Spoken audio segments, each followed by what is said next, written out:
Mary Foley here, and this has Got a Quick Question. Entertaining advice for women about how to increase career confidence in 5 minutes or less.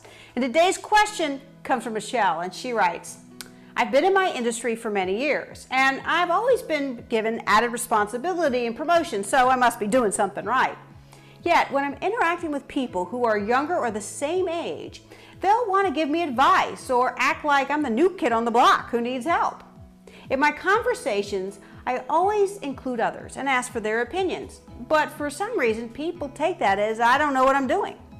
Sometimes I think it's because I'm friendly and I smile, and people believe I'm not as experienced or intelligent. And when I try to be very serious, people tend to get more defensive. How can I be taken seriously? Michelle, this is really about being perceived as a strong person.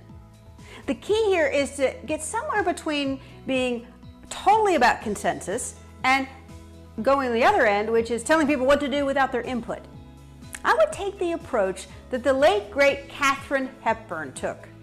When she was asked how did she build her career and get the respect she deserved, her response was, don't over-explain, don't over-complain. Michelle, it doesn't sound like over-complaining is one of your problems, but I bet over-explaining may be. We've all seen it happen. In fact, we may have experienced it ourselves. A professional, competent woman is in a meeting giving an update or a decision that she's made, and she goes on to the nth degree about who said what, then what happened, and then what happened, and then what happened, and then this happened, and then this happened, and so on and so on. And all the while, people are fidgety, they're staring off into space, they're looking at their phones, and all of her power and her stature just seeps right out of the room. And she doesn't know why. All that explanation is just not necessary. In fact, it totally undermines her ability to be seen as credible and to be taken seriously.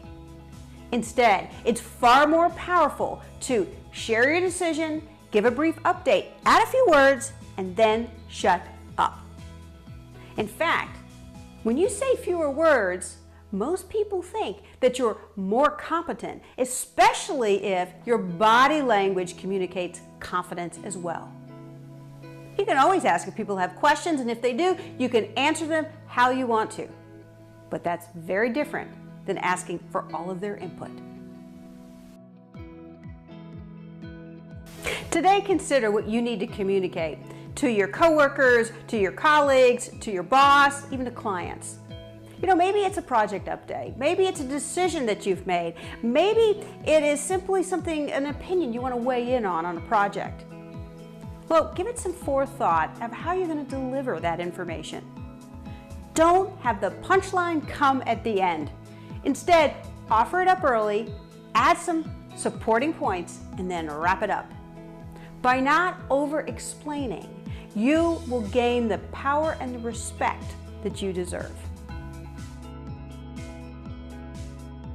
Hope that helps, Michelle, and every gal who wants more respect from her colleagues, her coworkers, her boss, and her clients. Got a quick question of your own? Well, ask me now at gotaquickquestion.com. You can also find videos just like this one on YouTube. I hope to connect with you again soon.